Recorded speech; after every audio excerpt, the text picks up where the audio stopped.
Good morning. This is Ron. It is Monday, February 19th. Welcome to Story Time.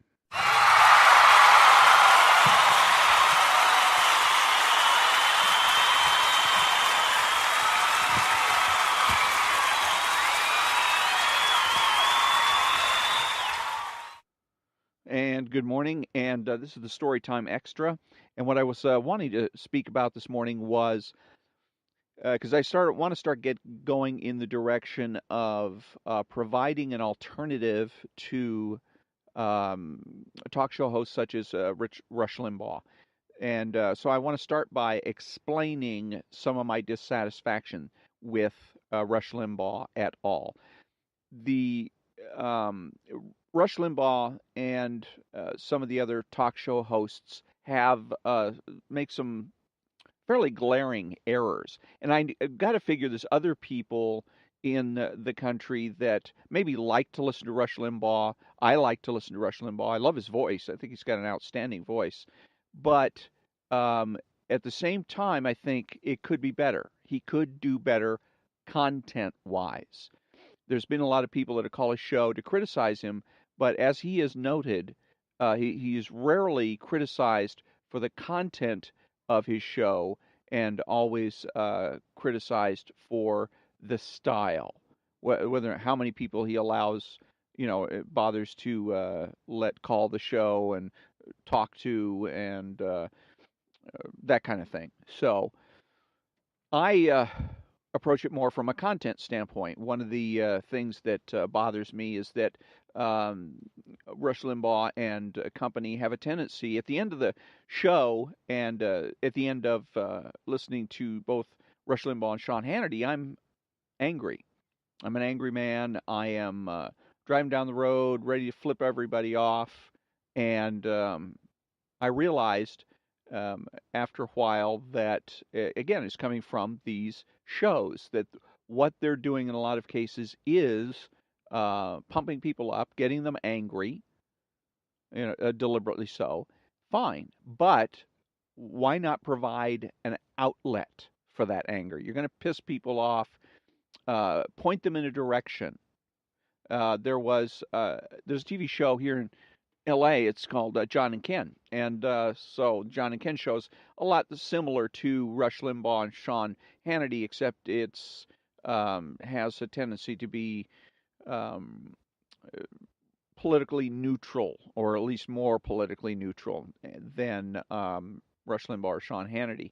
And but they would at times, if there was something going on in the state, for instance, that they disagreed with and that they thought was egregious, let's say passing a tax increase, then they would advise their listeners to call various representatives. And in some cases, what they would be able to do is get that state representative's cell phone number and advise people to call that cell phone number and basically badger, drive them crazy with the number of phone calls. And it worked by and large. You get a response from the representative and or their people that would, where they basically say, "Stop it, stop it." We're getting nothing but phone calls. One guy was complaining he's got no peace. He couldn't even go to the bathroom without his phone ringing, and at least in this case, they were giving people a direction, making them mad about something, and then giving them somewhere to go with that anger. You don't get that very much with Rush Limbaugh and Sean Hannity, and in part because they spend a lot of time talking about what goes on in Washington, D.C. Conservatives want to de-emphasize Washington, D.C., and want to concentrate more on localities, states and localities, and let states and localities solve their own problems without having to get the federal government involved.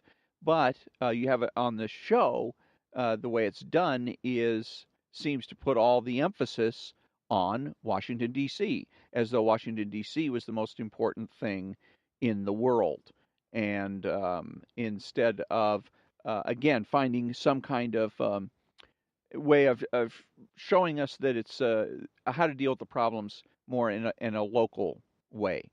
One of the things that they have a tendency to do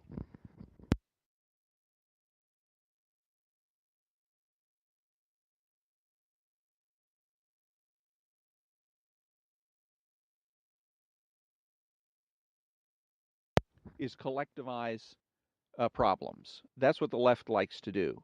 And Rush Limbaugh and Sean Hannity fall into the trap of going along with that. So all problems become we problems. If you'll notice with socialists, they're always asking, what should we do?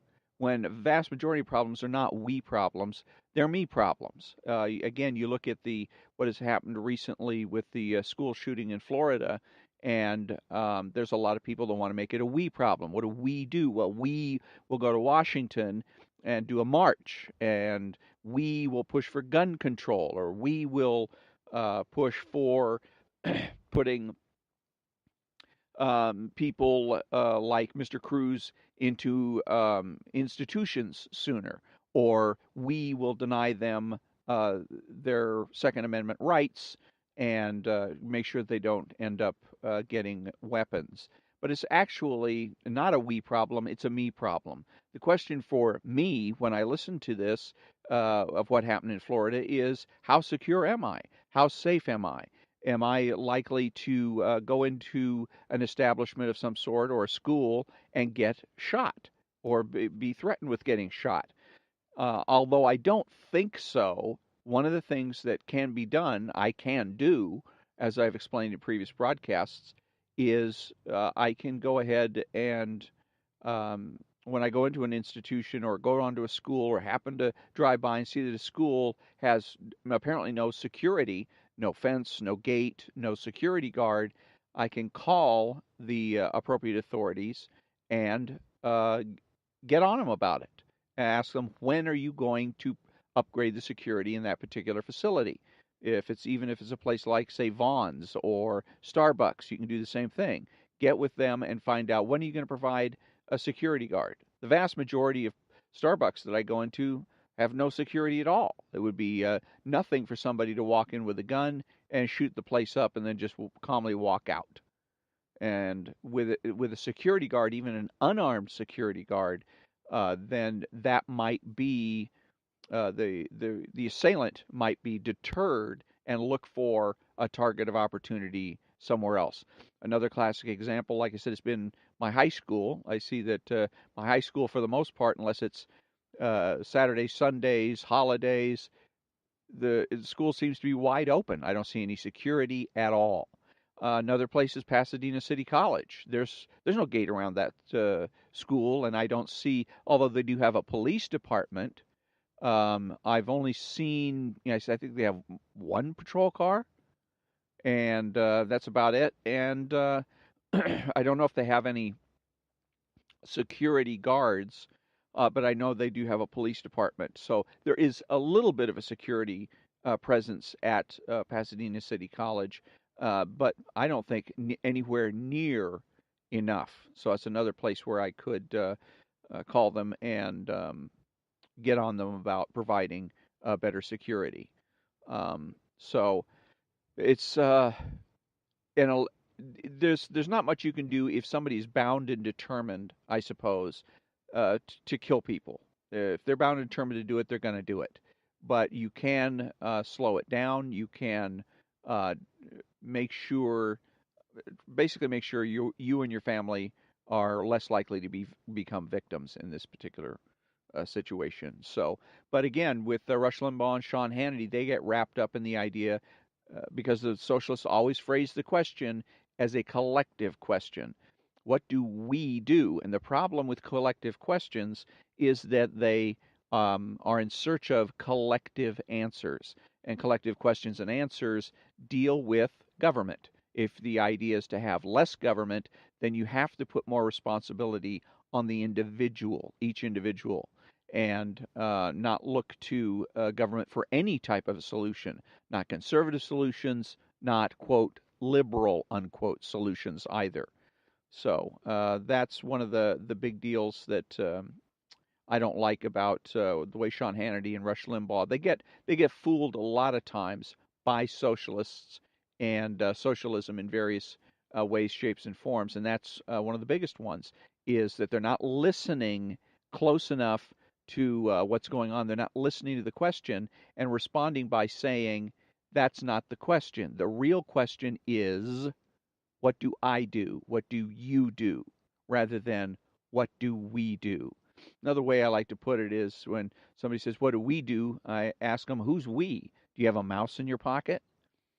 And anyways, that's about it for today on this particular subject. But I am going to be covering more and more again about my dissatisfaction with uh, right wing talk radio and what I think can be done to improve it. So tomorrow I'm going to be back to Ayn Rand's book, Philosophy Who Needs It. And until then, thank you very much for joining me and have a great day.